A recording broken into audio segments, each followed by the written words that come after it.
I recently spent over $3,000. Just kidding. Just the points equivalent of $3,000 for a girls' weekend at Miraval Austin Resort and Spa. I know it sounds crazy to spend that kind of money on wellness, but in today's video, we're going to audit the experience to see if it's actually a high-value Hyatt redemption. We're breaking down the cost, service, location, and food. And stick around to the end where I tell you which classes are worth the hype and what to skip. So let's start with what you really want to know.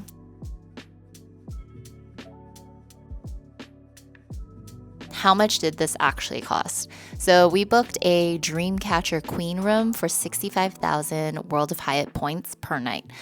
Note that the occupancy is for 2 people, so you need to be okay with sharing one queen bed. For our second night, my very generous friend used her Hyatt Free Night Award. Here's where the service gets a hit or miss. We were only offered a $175 resort credit for the entire stay rather per night. The front desk said it's because you don't get a credit on a free night redemption. However, a friend who stayed previously received it nightly. So it seems like the consistency of Miraval resort credits depends on who's behind the desk.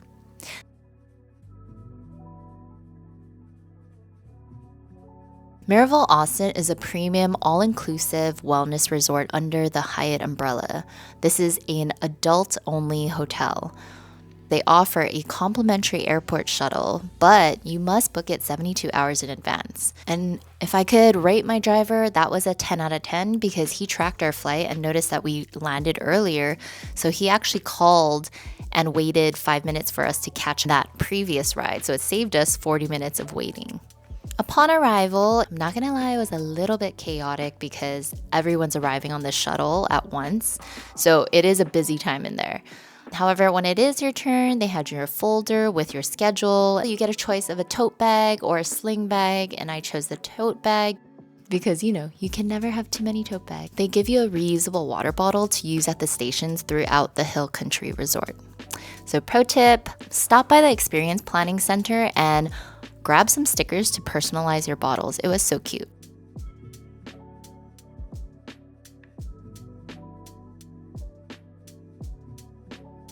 Onto the hotel room.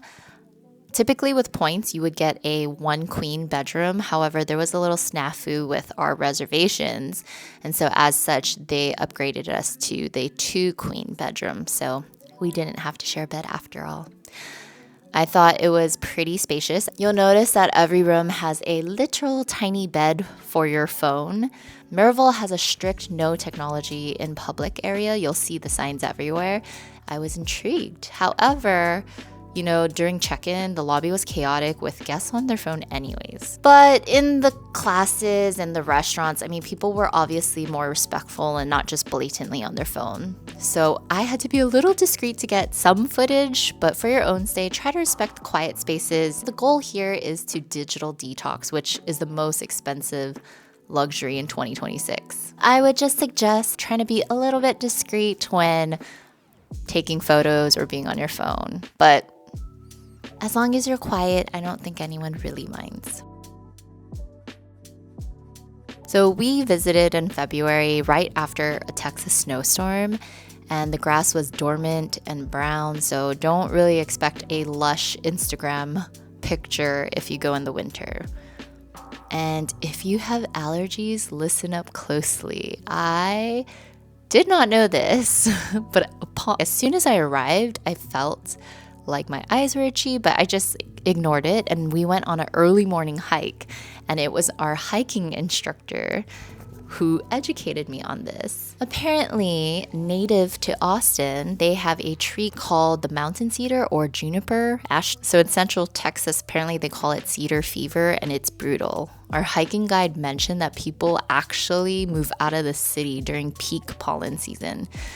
And so I was on an 8 a.m. hike and quickly found out just how allergic I was. So if you're visiting between December and March, take your allergy meds before you arrive and remember to bring tissues.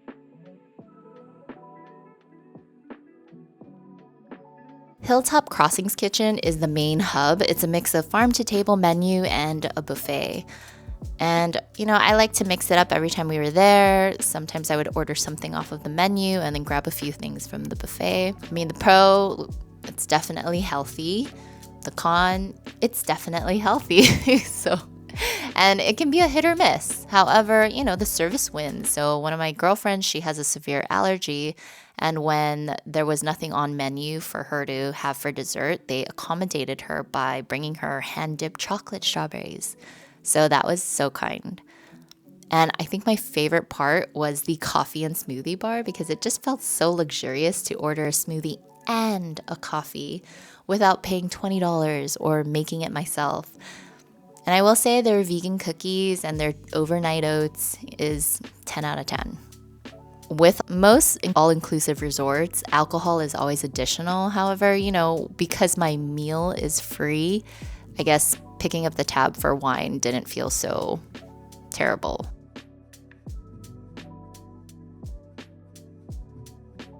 So depending on the promo that is offered during your stay, you'll typically have a nightly resort credit for activities, whether it's spa or the classes. And these were my top classes. So number one, I wish I signed up for the aperitif and digestives class. From the description, it sounds like a lecture and a little boring, but my friend ended up going and they actually handed out samples and she said it was a great time. So I'm kind of sad I missed out on that. And apparently from the experience planners, everyone loves that class, so it books up really fast. Number two, cardio drumming. I originally couldn't get into this class, but the planner said to drop in and see if there were any no-shows. And I'm so glad it did because there ended up being people that didn't show up. So it was a great class to hop into. It's high energy drumming on a giant yoga ball to great music. And I just love that it's a workout you won't do at home. Number three, the way of the archer. This one surprised me. It wasn't just about shooting arrows. It was a mindset lesson. I just really love the instructor and it translates your internal state into your performance. So it was deeply grounding.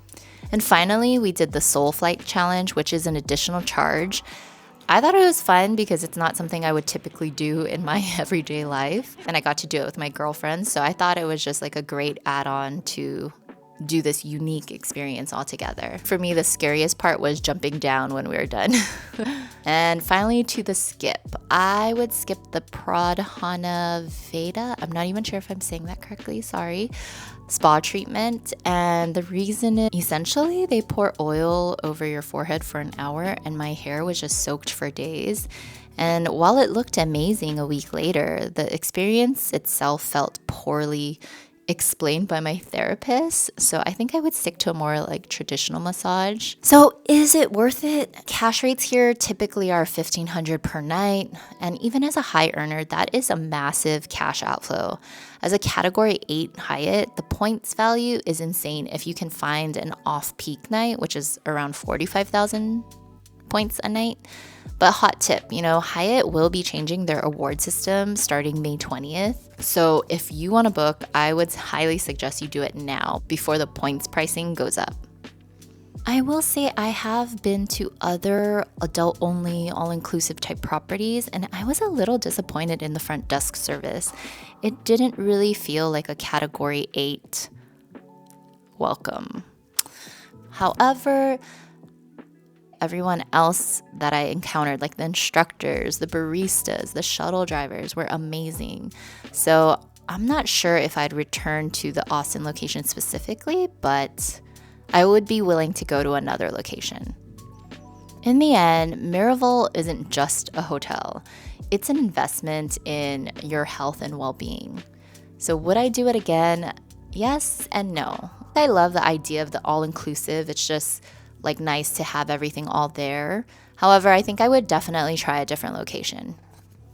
And I will say another thing about places like this where you have to book activities, it is really hard for someone like me to truly relax because I'm trying to get the most for my money. And so I find myself overbooking and I'm just booked 8 a.m. to 8 p.m. So it is a different kind of fun and relaxing. And my final tip is don't slack off, and to make the most out of your trip, Book your classes 8 weeks out. Book it early. If you wait until you arrive, the best classes will be full. So if this audit helped you, hit that like and subscribe button. Let me know in the comments if you have any more questions about my stay. And if you want to know how normal women are getting rich, watch this next video.